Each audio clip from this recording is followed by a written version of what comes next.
नमस्कार, प्रतिदिन अखबार संपादकीय ऑडियो में आपका स्वागत है।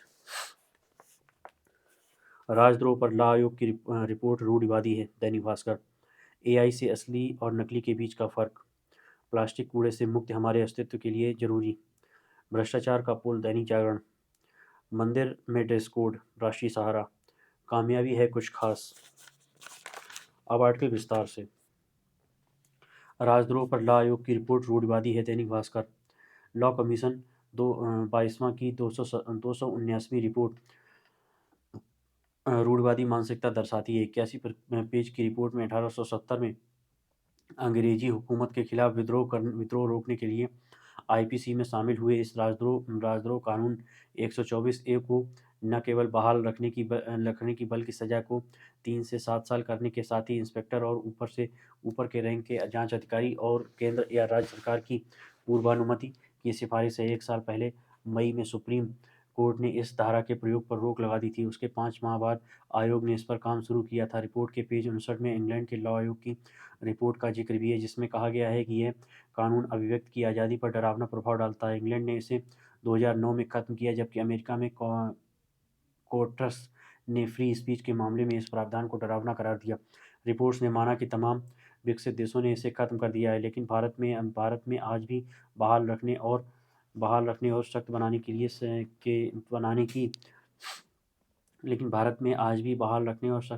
सिफारिश के लिए दिए गए तर्क लॉ आयोग की विशेषज्ञता को देखते हुए हल्के लगते हैं। उदाहरण के लिए आयोग ने पेज 74 में इस तर्क को कि यह दमनकारी अंग्रेजी शासन का कानून है जो आज़ाद भारत में अस्तित्व में नहीं होना चाहिए, इस आधार पर खारिज किया कि तब तो पूरा आईपीसी ही अंग्रेजों का दिया हुआ है। आयोग को समझना होगा कि संदर्भ देशद्रोह कानून है, न कि सामान्य अपराध। फिर आयोग का यह भी कुतर्क है कि यूपीए या अन्य कानून इस किस्म के द्रोह के लिए नाकाफी हैं। सजा बढ़ाने का कारण और अधिक हास्यास्पद। रिपोर्ट के अनुसार मौजूदा 3 वर्ष या आजीवन कारावास के बीच गैप बहुत है। तब तो उम्र कैद को कम करके 7 या 10 साल किया जाना चाहिए था। एआई से नकली और असली के बीच का फर्क। फरहाद मंजू, अमेरिकी पत्रकार और द न्यूयॉर्क टाइम्स के ओपिनियन कॉलमिस्ट। जितने भी इमेज एडिटिंग ऐप्स हैं उनका दादा परदादा फोटोशॉप ही है।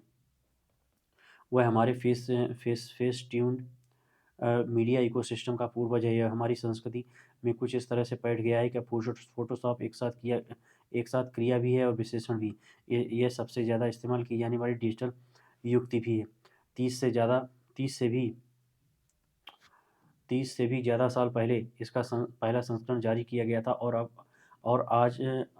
आप आज जिन भी तस्वीरों को ऑनलाइन प्रिंटेड बिलबोर्ड्स या बस स्टॉप पर पोस्टरों प्रोडक्ट्स की पैकेजिंग आदमी देखते हैं, उन पर पेशेवर फोटोग्राफरों, ग्राफिक डिजाइनरों और अन्य विजुअल आर्टिस्टों के द्वारा काम किया गया होता है। ऐसे में अब जब फोटोशॉप जनरेटिव आर्टिफिशियल इंटेलिजेंस के क्षेत्र में प्रवेश कर रही है तो इसके क्या मायने हैं, क्योंकि हाल ही में रिलीज़ किया गया एक बीटा फीचर आपको यह सुविधा देता है कि आप चाहे जिस इमेजनरी पर फोटो रियलिस्टिक तरीके से काम करके उसे तुरंत ही बदल दें, लेकिन जाहिर है सेवा शर्तों के अधीन रहते हुए। वास्तव में पिछले 1 साल में इतने एआई इमेज जनरेटर रिलीज किए गए हैं कि किसी कंप्यूटर की मदद से तस्वीरें एडिट करने का विचार पहले ही बाबा आदम के ज़माने का लगने लगा है। फोटोशॉप में नई क्षमताओं में नई बात यह है कि वे वास्तविक और डिजिटल छवियों को बड़ी आसानी से आपस में मिला देती हैं और उनमें एक बड़े यूज़र बेस के और उन्हें एक बड़े यूज़र बेस के सामने प्रस्तुत कर देती हैं। इस सॉफ्टवेयर के चलते हर वह व्यक्ति जिसके पास एक माउस है, कल्पनाशीलता है और हर महीने 10 से $20 खर्च करने की क्षमता है, वह तस्वीरों में बड़ी बारीकी से हेरफेर कर सकता है और इसके लिए उसका विशेषज्ञ होना भी ज़रूरी नहीं। ये एआई जनरेटिव छवियाँ इतनी वास्तविक मालूम होती हैं कि अब असली और नकली के बीच की सीमा रेखाएँ टूटने जा रही हैं।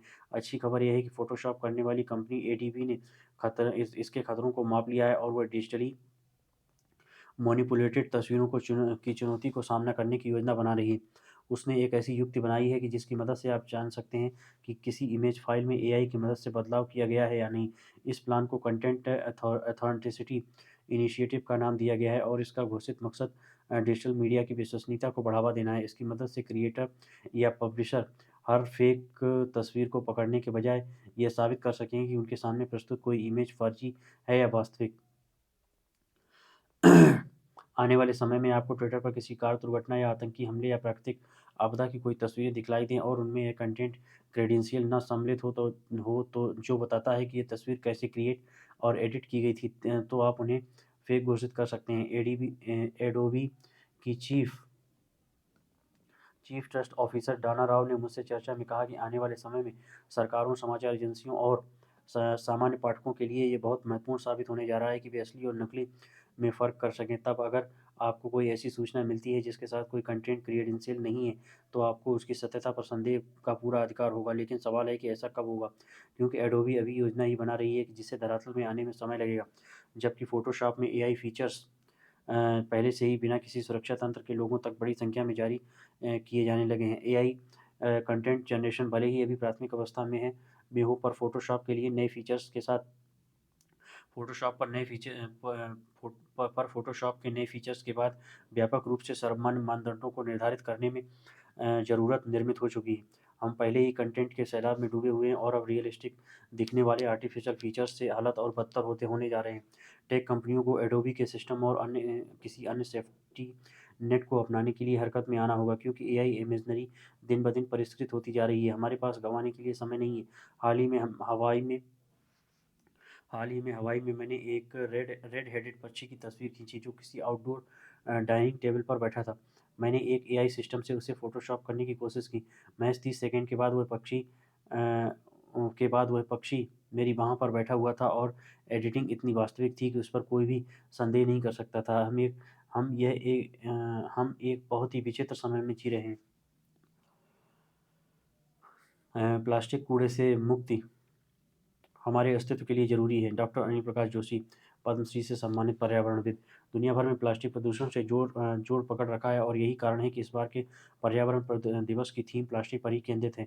क्यों न हो, दुनिया भर में 35 करोड़ टन प्लास्टिक हम हर वर्ष कूड़े के रूप में पैदा कर रहे हैं। भारत में ही देख लीजिए, 2021 में करीब 2.1 करोड़ टन ये कूड़ा था, तो 2022 में 2.2 करोड़ टन हो गया। मतलब साफ है कि इस कचरे से हम मुक्त नहीं होंगे और आने वाले समय में यह बढ़ता चला जाएगा। बदलते पर्यावरण और प्रकृति के बीच जहाँ हम प्राकृतिक पहाड़ों को खो रहे हैं, वहीं हमने दुनिया में नए पहाड़ों को जन्म दे दिया है, और वे हैं प्लास्टिक के पहाड़। दिल्ली हो या अन्य शहर, सब जगह प्लास्टिक कचरे के पहाड़ चर्चा का विषय हैं। उसके पीछे सबसे बड़ा कारण यही है कि हम लगातार प्लास्टिक के उपयोग में नियंत्रण नहीं कर पा रहे हैं। पिछले 19 वर्षों में जो भी प्लास्टिक उत्पादित हुआ है, आज के कचरे में उसका 50% से ऊपर योगदान है। मतलब हमारी जागरूकता और उस पर चर्चा किसी बड़े काम नहीं आई। सरकार के तमाम नियम कानून सब के सब धरे के धरे रह गए। प्लास्टिक सीधे हमारे स्वास्थ्य पर चोट कर रहा है।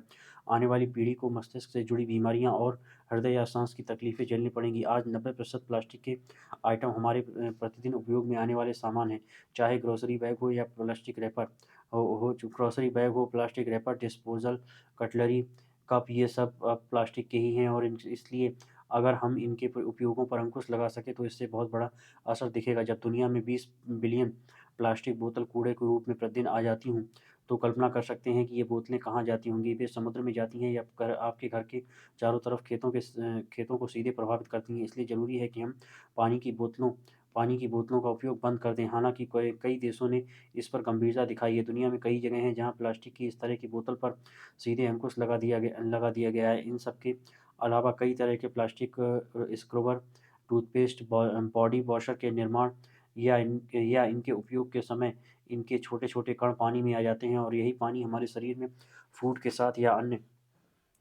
अन्य जानवरों के शरीर में प्रवेश कर जाते हैं। इनका विकल्प या फिर पुराने तरीके के अपनाने का है। ये बड़ी बात है। एक बड़ी बात ये भी है कि खाना पकाने के अलावा अगर हम कटलरी के रूप में प्लास्टिक का उपभोग कर रहे हैं तो यह भी स्वास्थ्य के लिए हानिकारक है। ऐसे बर्तन अत्यधिक गर्मी, इंडक्शन या फिर माइक्रोवेव में अपना स्वभाव बदल देते हैं। यह भी देखा गया है कि दुनिया में मात्र 14% प्लास्टिक ही रिसाइकिल होता है और इसके कारण ये कूड़ा प्लास्टिक के रूप में पड़ा रहता है और पृथ्वी से लेकर समुद्र तक समा जाने के बाद ये कूड़ा घूम कर हमारे हिस्से में ही आता है। अब ज़रूरत सामूहिक कदम उठाने की है। यह बात भी देखने में आई है कि आज हर गली गाँव में छोटे-छोटे पाउच, सैशे और रैपर के रूप में चीज़ें उपलब्ध हैं।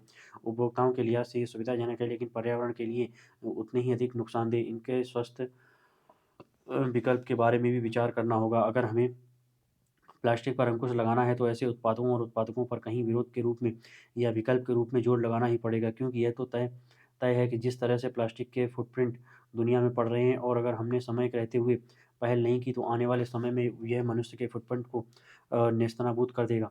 भ्रष्टाचार का पुल। दैनिक जागरण।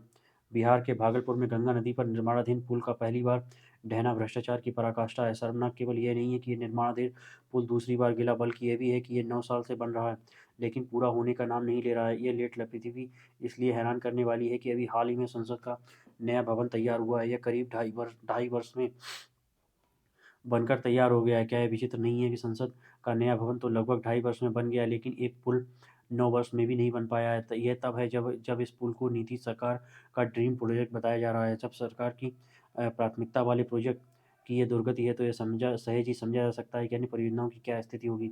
बिहार सरकार चाहे कुछ भी कहे, वो इस पुल का दोबारा गिर जाना उसकी बदनामी कराने वाला है, और इसके लिए वह कि अन्य किसी को जिम्मेदार नहीं ठहरा सकती। पुल के गिरने पर बिहार सरकार की प्रतिक्रिया निराश करने वाली है। आखिर ये कहने का यह अर्थ है कि ठीक से नहीं बन पा रहा था, इसलिए गिर रहा था। प्रश्न यह है कि ठीक से न बनने की जवाबदेही किसकी है। इस पुल का फिर से गिर जाने से यह भी पता चलता है कि बिहार बदहाली से बाहर क्यों नहीं निकल पाया है। इस पुल के ढांचे का दूसरी बार गिरना यह भी बताता है कि जब ये पहली बार गिरा तो जरूरी सबक सीखने से इनकार किया गया।